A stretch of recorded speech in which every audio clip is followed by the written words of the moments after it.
Today's daf we're going to be learning is Chullin, daf tzadi daled. We're going to get started from the Mishnah at the bottom of the daf. The previous daf, we have very, very interesting daf today. Sholech adam yarech linochri sheginan asher betocho mipnei shemekamo nikar. Right, you can send a thigh of the animal, a complete thigh. Remember the Mishnah, the Gemara said the first thing we learned in the Gemara is you can send this thigh to a non-Jew as long as it's whole. But it seems like chatucha low, right? If it's whole and has a sciatic nerve in it, everyone knows it's a yarech, it's a thigh. They have to take out the sciatic nerve. But if you send it cut up, no one's going to know that it's a thigh. No one's going to know whether the ginan hashiv is taken out, and it's going to cause a problem. Now, cause a problem to who? It's a non-Jew. So what are we talking about? What you have to understand is, in those days, the butchers in the cities, we're talking about a city where almost all the butchers are Jews, and therefore the assumption is, and this is a very fascinating assumption, we go by rove. Most of the meat in the city is kosher, and therefore you can buy from anybody, even a non-Jew, based on laws of majority. Okay, which is very interesting in general. But what happens here is, if you give this to a non-Jew, basically they can sell it to a Jew, and the Jew's going to buy it because the Jew buys from the non-kosher sellers because they know that they're basically selling kosher meat. So if it's cut up, it's going to be a problem because they won't know. Okay? Now, the question is, we're now going to talk about how do they manage with this whole thing? Well, what they would do is, since mostly they would sell to Jews, they would mostly from the kosher slaughterhouse. So if there was a treifa that day, they would announce it. Okay? There's places where they would make announcements, and in those places you could buy from the non-Jews, because anytime there was a treifa, everyone would know about it. And then you would know that day you're not buying from the non-Jews, you can only buy from someone who can tell you for sure this isn't a treifa. But, because generally also they would sell it to the non-Jews when they had treifas in the slaughterhouse. But if it's a place where they don't make announcements, then you can't buy from non-Jews at all. Okay, people wouldn't buy because you would never know. Okay, so we're going to divide the world into places where they announce and places where they don't announce. So now the Gemara is going to say, what's the case of the Mishnah? B'maya skinan, very end of Tzadi Gimel Amud Bet. By the way, there's a study guide today which helps organize the daf. If you're going to say it's a place where they don't make the announcements ever, then nobody buys from the non-Jews. In which case, I can sell whatever I want to a non-Jew. Chatucha nami lishadrole. I could send him even a cut-up piece because dahalo atu lemizba mine. No one's going to buy from this non-Jew. Okay, so ela b'makom shemachrizim. So then we assume it's a place where they make announcements about it, and therefore the Jews might come to buy. But if that's the case, shlema nami lo lishadrole. Then you shouldn't be able to send a whole one. Why not? Well, if he sells it, the Jew, right, if the non-Jewish seller sells it, the Jew will know the sciatic nerve is in there. But no, what's the problem? The non-Jew will likely cut it up and sell it like that. And the Jew will never know the sciatic nerve is inside. And that also should be a problem then. So whole shouldn't work, or in the other case, cut up should not even be a problem. So now the Mishnah makes no sense. We're going to have three possible answers. First, they're going to say, first of all, we can explain it, whether it's a place where they make announcements, or as we can explain it both according to if it's a place where they make announcements, also if it's a place they don't make announcements, it's going to be relevant in all cases. So let's see. Let's assume it's a place where they do make announcements, and then the Jew, right, might end up buying it from the non-Jew. And therefore, shalem is okay. Chatucha is a problem, but why should be shalem okay? Can't they just cut it up and I won't recognize, right? And I won't know? Well, chitucha degoy meida yedia. They know when a non-Jew cuts it up, okay? In other words, the non-Jew cuts it differently than the Jews do. And that's an indicator. Then I would know that it was cut up, and then I won't buy cut up meat. I'll only buy things that are whole, okay? So that is one way to resolve it. Maybe it's a place where they don't make announcements. Now, Gzera, what's the problem? What's the problem? The problem is, now I can sell it to a non-Jew. And the non-Jew, right, will not sell it to a Jew because nobody buys things from non-Jews in this town. However, if somebody sees me selling this piece of meat and they go a minute later and go buy it, they'll know that I sold it. And they'll know that it's kosher because why else would a Jew be selling it, right? In other words, if I had it, it must be kosher. So we're worried that someone will assume it came from a Jew and it's kosher, okay? And that's the problem, and that's why I can't give it to him if it's cut up. Again, if it's whole, the Jew will see and they'll be able to know that they have to take out the sciatic nerve. Ibai dema, or third option, and this is going to lead us on a very interesting tangent, mishum de kaganev le'ledate. Well, you're actually doing what's called genevat da'at. You're fooling this non-Jew. Why are you fooling the non-Jew? Well, you're fooling the non-Jew, Rashi explains, because Rashi says, Kasavur Shisrael ze ohavo ma'od. He thinks that this Jew likes him a lot, that shetikna v'tarach bali tol gida. He thinks that the Jew cut this piece up and took out the gid already. He just assumes if the Jew cut up the meat, it must be kosher. It must be he took the gid out. He did a nice favor for me. I don't have to take it out. We talked about how complicated it is to remove it. And now I can go sell it, right? And he thinks that the Jew did him a favor. So that's called genevat da'at, because it happens the Jew did nothing for him, and that's fooling him. And you have to add here to Amar Shmuel, as Shmuel said, Asur lignov da'at habriot. You can't fool people. You can't steal their knowledge, right? Meaning, pretend something is true that's not. We're going to have all sorts of examples. Va'afilu da'ato shel goy, and even a non-Jew. Okay, that's what Shmuel says. Now the Gemara tells us, okay, so there were three answers to this question. Is it makom shebach rizim or not makom shebach rizim? Neither one seemed to work. Now we explain three possibilities about how they could work. Now we say, okay, this statement of Shmuel, had Shmuel, la beferish itmar, ela michlala itmar. Well, the first thing they point out is, Shmuel didn't actually say this directly, that you can't steal, right, you can't fool a non-Jew, okay, trick him into believing something is true when it's not, right, when there's something in it for you and, right, no benefit really for them. They think they're getting benefit and they don't really. Now, this was actually learned out from a situation that happened. He didn't actually say it explicitly. Later we're going to say, okay, well, why do we need to know that he didn't say it explicitly if anyway he thinks that way? So let's hear our story. Shmuel Havaka Avar b'Mabara. He went on a ferry to get from one side to the other. Amar le l'shame paisa l'maboria. So he said to his shamash, his steward, go take care of give a gift to the person who took us over, the ferryman. Paise ve'ikpid. So he did it, the shamash, and Shmuel got angry at him. That seems weird. He did exactly what Shmuel asked him. My time ikpi. Why did he get angry? Amar Abaye tarnigolet treifa havai. Okay, we're going to have two answers to this question. Abaye and Rava. Abaye says, must be, okay, he says the case was that he gave him as a gift a tarnigolet, a rooster that was a treifa. V'yave niale b'mar d'shrute. But he gave it to him as if it was slaughtered. And then he thought he was getting something, and he was getting something else. That's basically stealing someone's knowledge. Rava Amal, Anpaka Amar Le'lashkuye. Shmuel actually told him, give him wine to drink, wine, strong wine, the undiluted wine. Va'ashke Chamra Mazika. But he actually gave him diluted wine, which first of all is less wine, right? It's less valuable. And it wasn't what he wanted him to give. So he was angry because in other words, he fooled him into thinking he was giving him this strong wine. In the end, it was the wrong wine, right? It wasn't the same wine. Okay, so either way, it was genevat da'at. And then what do you see here? Shmuel got very angry. Why did he get angry? Because you can't steal the da'at, right? The knowledge of a non-Jew. Before we go on, I just want to talk about this issue of genevat da'at. There's a big machloken among the commentaries whether genevat da'at is forbidden by Torah law. Okay, is it from lo tignov? Is it an outgrowth of not to steal? Or is it an outgrowth of, or is it something else, like a derabanan of, it's just not appropriate? And then it's a much lighter type of issue. The Rambam actually puts it in Hilchot Deot and not in Hilchot Geneva, which makes it sound like some people try to claim from here what the Rambam holds on this issue. He thinks it's just in terms of being a good person, but it's not actually forbidden by Torah law. But that's not clear. Just because he put it there doesn't necessarily mean he doesn't think it's part of stealing. But it's definitely an interesting that he brings it up there and doesn't bring it in laws of theft. Okay, now the Gemara wants to know what's the difference, right? Why? So what if we derive it? It seems pretty clear he doesn't think we should be doing genevat da'at to non-Jews, and in the end you come to the same conclusion.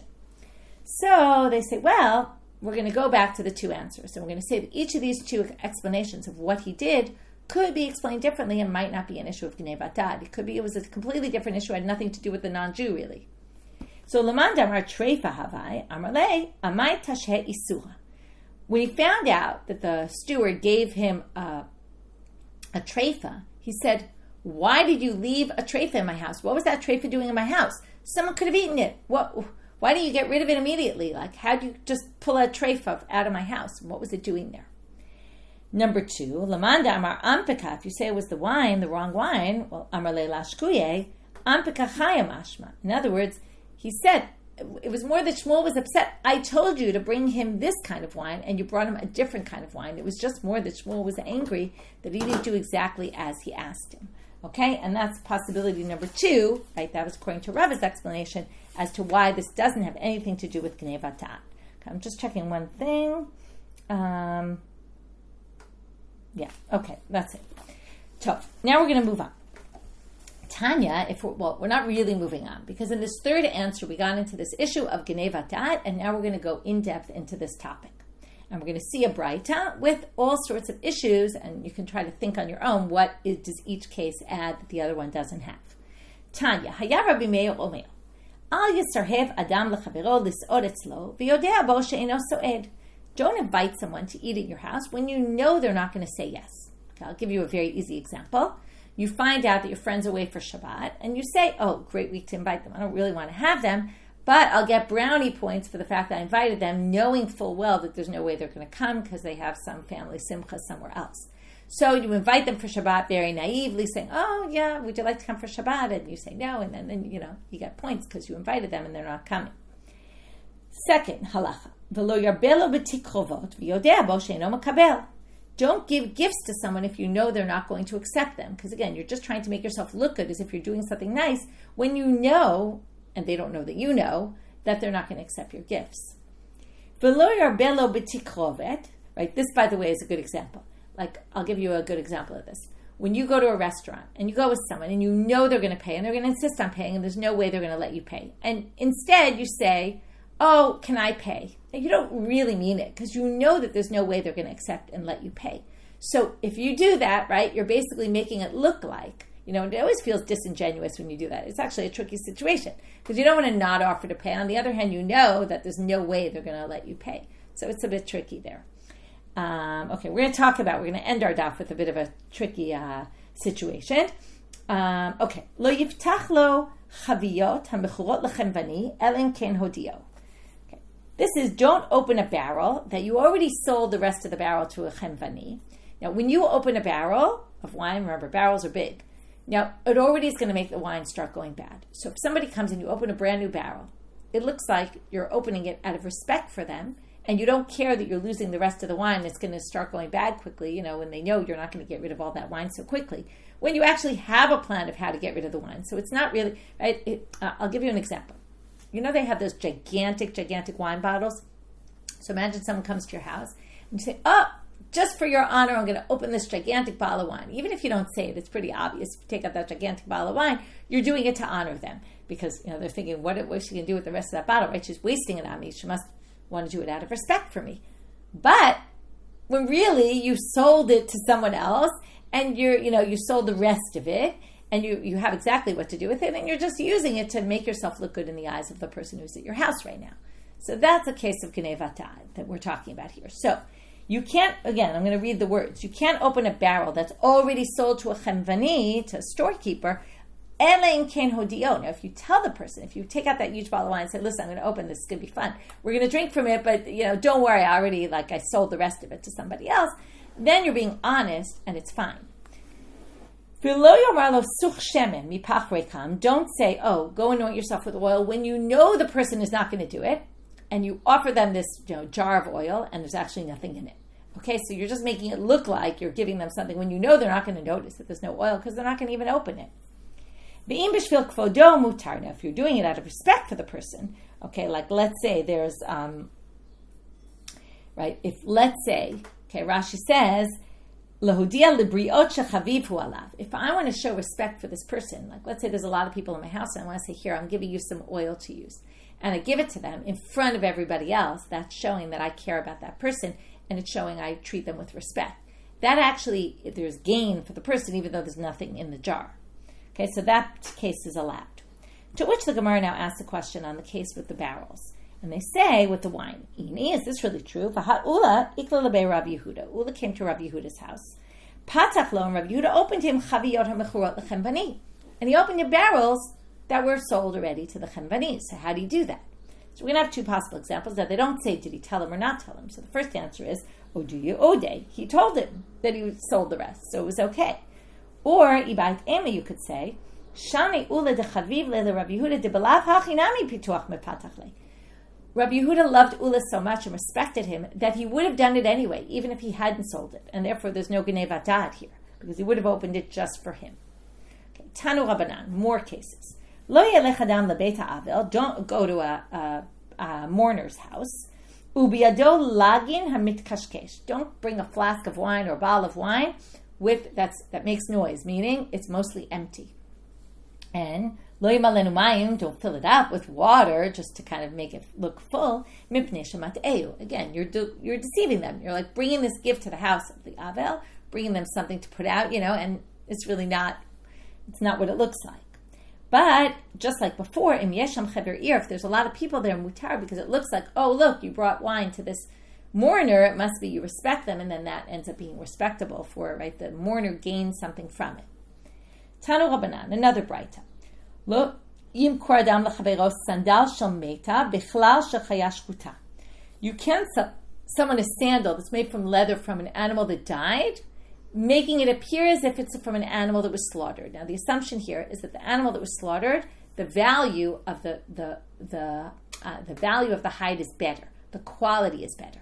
Okay, than if it's from an animal that died. Often, an animal that died was sick, the hide's not going to be as good. Okay, and we'll see there's maybe even a further problem. So they say here, there's two issues. One, you're deceiving them about the quality of the shoe. And the other is the danger. What's the danger? Well, why the animal died? Maybe there was poison from a snake in it. And then I'm going to end up with these shoes that has poison from a snake in it. It could actually cause injury to me or cause me to die. Okay, so this again, they're always concerned of snakes and all that. Okay, here we're going to get some interesting cases. Don't send a barrel of wine with a layer of oil at the top, because the person's going to think that it's oil. Now, what's the problem? We're going to see right now from a case. So somebody sent this barrel of wine with the oil at the top. And he invited all these guests and said, oh, come, I'll give you the oil with the bread, and was going to serve the oil, the food. And what happened? Okay, he didn't know that it wasn't oil. He thought it was oil, right? He didn't realize it was wine. Nichnesu, they came in, mitza'ashi shel yayin, and then he realized it was wine, and he was so humiliated in front of the guests. Look what happened. Chanak et atzmo, he strangled himself. Okay, he basically committed suicide because he was so humiliated. Okay, because we brought the story of humiliation in front of guests, we're now going to bring another halacha. So we're still in the Braita. Ve'ein ha'orchim b'sha'im litem mimasha lifnehem lebenot ulebito shel bal habayit. If you're a guest at someone's house, you can't take the food that the owner gives you, the host gives you, or hostess, and give it to their children, to the children of the host and hostess. Okay, we're going to see why. Ela im ken, unless nitalo reshut mi bal habayit, unless the owner of the house gives you permission. Umar said there was a case, be'echad, shezimen shlosha orchim b'shnei batzoret. He invited 3 guests when there was a famine. All he had was 3 eggs for these 3 guests. Ba benosha balabayit, the son of the balabayit, comes in, of the owner, the household person. Natal echad mehem chelko v'nitanolo. One of the guests takes his egg and gives it to the child. V'chein sheni v'chein shlishi. And so is the second one, and so does the third one. Now, the father obviously was super upset because that's all the food he had. And the father sees, Ba'aviv shel tinok, he walks in, Mitza'osha ozik echad b'piv u'shtayim biyado. He walks in, he sees the kid with one already stuck in his mouth, and the other 2 in his hands, and he says, oh my God, what am I going to do? I have all these guests, I have no food now to give them. So, what did he do? Immediate reaction, teaches you shouldn't act immediately. Chavato b'karka v'met. He smacks his kid, falls on the ground, and dies. Kills his own child. What happened next? It gets worse. When the mother sees, alta lagag v'nafla v'meta. She goes up to the roof, commits suicide. Afhu ala lagag v'nafla v'met. The father then goes up to the roof and kills himself. Okay? So you see how dangerous, right? This halacha is pretty severe, right? I mean, it's pretty important because look at what it costs. And that's how the Braita ends. Amar Rabbi Eliezer ben Yaakov, al davar ze nehargu shalosh nefashot b'Yisrael. On this issue, 3 people died among the Israelites. My kamashmalan. Okay, why do we need that last sentence? Was it not strong enough? Like, what we need Rabbi Eliezer ben Yaakov to come tell us that. Well, dekula Rabbi Eliezer ben Yaakov. The Braita is telling you that this whole halacha that we said at the end is Rabbi Eliezer ben Yaakov. He wanted you to know that Rabbi Eliezer ben Yaakov saw what happened, and then he decreed that you should never give your food when you're a guest to the children of the host and hostess without asking their permission, because look what could happen. Okay, why is this here? Again, because this is embarrassment in front of guests. You see how, right, we always talk about how great Hachnasat Orchim is. On the other hand, it could be very dangerous, as you see from these 2 stories. Okay, Tanu Rabbanan, we're back. We're finished with Gneivat Da'at now, although we will touch upon it minorly as we go on. But right now we're going to a new Braita. And the Braita has some halachot that we saw already, or one in particular, but it's going to be different from the one in our Mishnah about giving a thigh to a non-Jew. And we're going to see some other halachot.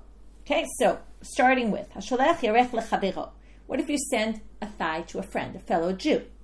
Shlema eno tzarich sheyitol lemenu gidan hashem. Chatucha tzarich litol lemenu gidan hashem. Same thing as our Mishnah. If you cut it up, it's a problem because he won't know that it's the gid, right? So if it's cut up, you're going to have to take out the gidan hashem first. If it's whole, you can give it to him without taking out the gidan hashem because the Jew realizes, and we'll see, and we'll take it out. Ubigoy ben chatucha uben shlema ein tzarich litol lemenu gidan hashem. But if it's a non-Jew, and this goes against our Mishnah, whether it's whole, whether it's cut up, it doesn't matter. You don't have to take out the gidan hashem. Now this sounds like, because we're not worried he's going to sell it to a Jew because Jews don't buy from him, that must be a place where they don't machrizim. Although we're going to have a bit of a problem if we say that. Okay, and we'll get there when we get there. First we're going to read through this whole Mishnah. The whole Braita. Umipnei shni dvarim amru ein mochrim nevelot u'treifot legoy. For 2 reasons they said do not sell nevelas and treifas to non-Jews. Echad mipnei shemat'eu. 1, because you're tricking them, because they think they're buying from a Jew, they're getting kosher slaughtered meat. Which could be because they want to eat it, it's healthier, some people think. Or it could be just they think they can easily resell it to Jews. And another is the problem that you're basically causing other people to sin because he could sell it to a Jew, and then the Jew will end up eating non-kosher meat. Third halacha, don't tell a non-Jew, kach li b'dinar zeh barsa. Here's money, go buy meat with it. Why? Mipnei shnei dvarim, for 2 reasons. Turning now to Amud Bet. Echad mipnei ha'anasim. 1 is because sometimes the Jew will just pocket the money and go steal a piece of meat and then give you the meat stolen. So first of all, you've caused them lifnei iver lo titei mechshol. You've caused them to do a stumbling block, right? And then in the end, you're getting also stolen meat. Ve'echad shema mochrim lo nevelot u'treifot. And secondly, because maybe he'll buy non-kosher meat for you, okay? And you won't know. Okay, so now we have to figure out what are these cases and how do they work together, or do they work together? So Amar, we're going to start with the first. Ubegoy ben shlema ben chatucha, and this you can look at the chart on the bottom of the page, okay, on the study guide. Ubegoy ben shlema ben chatucha eno tzarich litol himenu gidan hashem. You don't have to take out the gidan hashem. So now, b'maya skinan, what's the case? If it's a place where they announce, and therefore Jews buy from non-Jews unless they announce everything's not kosher, right? Today there was treifas in the shuk. If it's cut up, why don't you need to take out the gidan hashem? Because if on that day they didn't announce anything, right? The Jews will think they can buy. They'll buy the meat and it's cut up, and they won't realize the gidan hashem is in there. So that doesn't make any sense. It must be a place, as we said when we read the Braita, where they don't make any announcements and the Jews never buy from the non-Jews. However, what's the problem? But look at the second case. The second case says, if you assume we're talking about a case where Jews don't buy from non-Jews, then the next case doesn't make any sense. There were 2 reasons why they said don't sell nevelot or trefot to a goy. 1 is because you're tricking them into thinking the meat's kosher. And the second is because maybe they'll sell it to a Jew. Wait a minute. If there's concern they're going to sell it to a Jew, it must be in a place where they do make announcements, right? Even if they don't make announcements when there's non-kosher food in the shuk and nobody ever buys from a non-Jew, well then Jews won't end up buying from them. So, elapshita b'makom shemachrizim. So you're starting to see the problem. Case 1 must be in a place where you don't make announcements. Case 2 must be in a place where you do. This is a little bit weird. Why are they zigzagging between the cases? And case 3 is going to go back to be the same as the first, as you'll see in a minute. Ema Seifa, look at the third case. Lo yomar adam legoy kachli b'dinar zebasal. Don't say to this non-Jew, go buy me with this dinar meat. Mipnei shnei dvarim, for 2 reasons. Echad mipnei anasim. Okay, that's not so relevant, but worried they're going to steal. Ve'echad shema mochrim lo nevelo trefot, because maybe they'll sell them non-kosher meat. So maybe the non-Jew will buy non-kosher meat for the Jew. Ve'i b'mkom shemachrizim. Now, if it's a place where they announce, if there was a treifa that day, they would have announced there's treifas in the shuk, and then you'll know, oh, you can't have the non-Jew do it that day, but if there's no treifas in the shuk, so what's the concern? They're not going to bring you back non-kosher meat. There was no non-kosher meat. It must be in a place where they don't announce. And because they don't announce, you have no way of knowing if the meat is kosher or not. And that's why you can't send the non-Jew to run your errands. Okay, so in the end, they're going to say this doesn't make sense because Reisha v'Seifa M'kom she'ein machrizim, Mitziata M'kom she'machrizim, right? We really have a zigzag. First is where they don't announce, second is where they do announce, the third is where they don't announce. Doesn't make any sense. So now I'm going to share the study guide with you, and we can look at this charted out. It'll help you out a little bit. So now we have our 3 cases. Okay, so according to the first explanation, the Reisha, and this Abai is going to answer. Amar Abai, we're going to have 3 answers. That's the chart here. In Reisha v'Seifa M'kom she'ein machrizim, Mitziata M'kom she'machrizim. Abai says, what's the problem? You're right.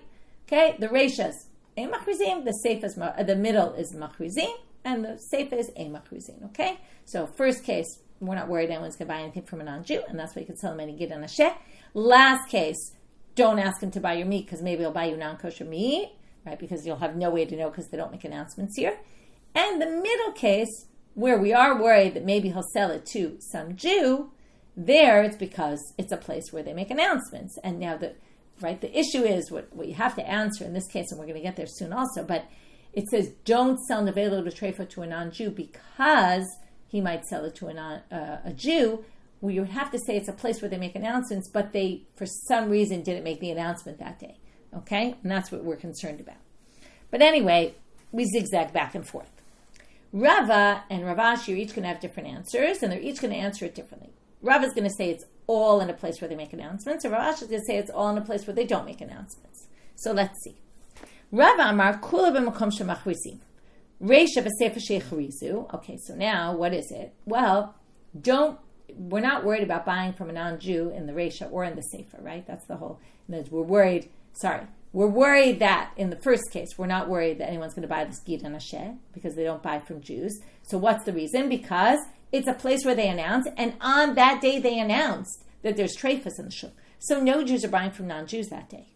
And likewise, in the last case, when we're worried that maybe the non-Jew will buy nevelo to treifot, even though it's a place where they announce, but they announce that day. If it's a place they announce, we said, well, then you don't have to worry. No, because it's the day that don't send him on an errand to buy you meat on a day that they said there's treifas in the shuk.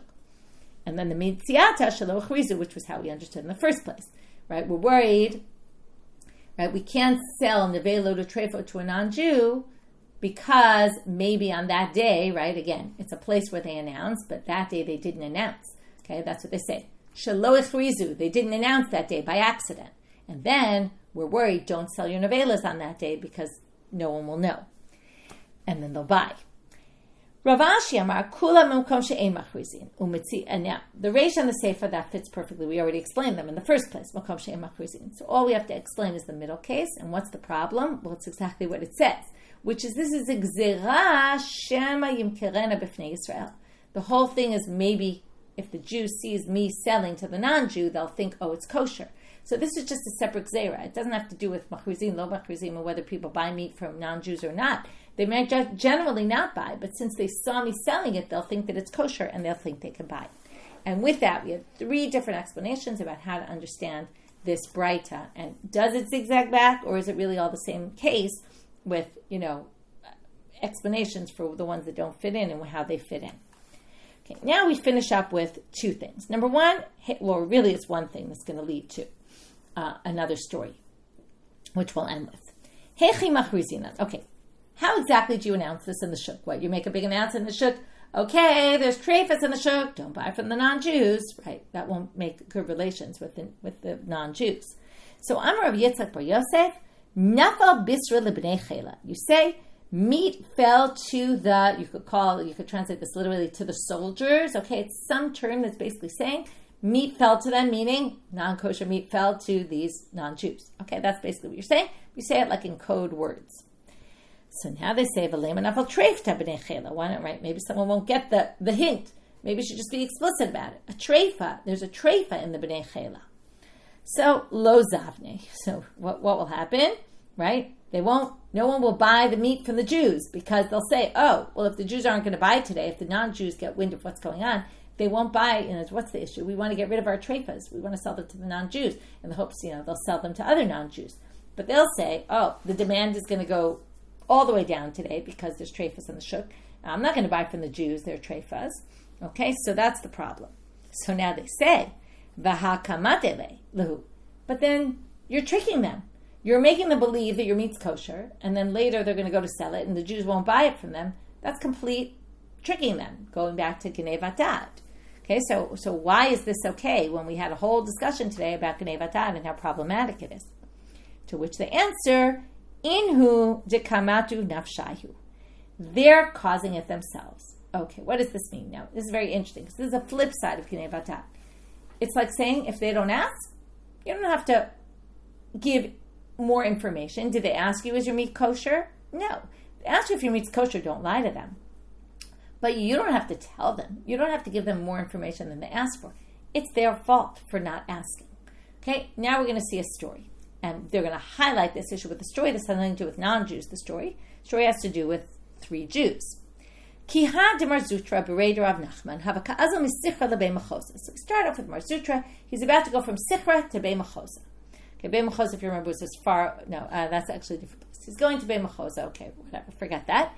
V'Rava v'Rav Safra have a ka'ate l'Sichra. And Rava and Rav Safra just got to Sichra at that moment. Okay, so we have Mar Zutra walking one way. We have these 2 rabbis coming into the city, and they bump into each other. Pagu ahadade. They bump into each other, head to head. I mean, not physically.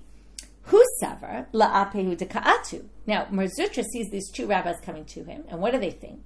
That they're coming out to greet him, maybe to say, tzedcha l'shalom, go have a good journey. That's what he thinks.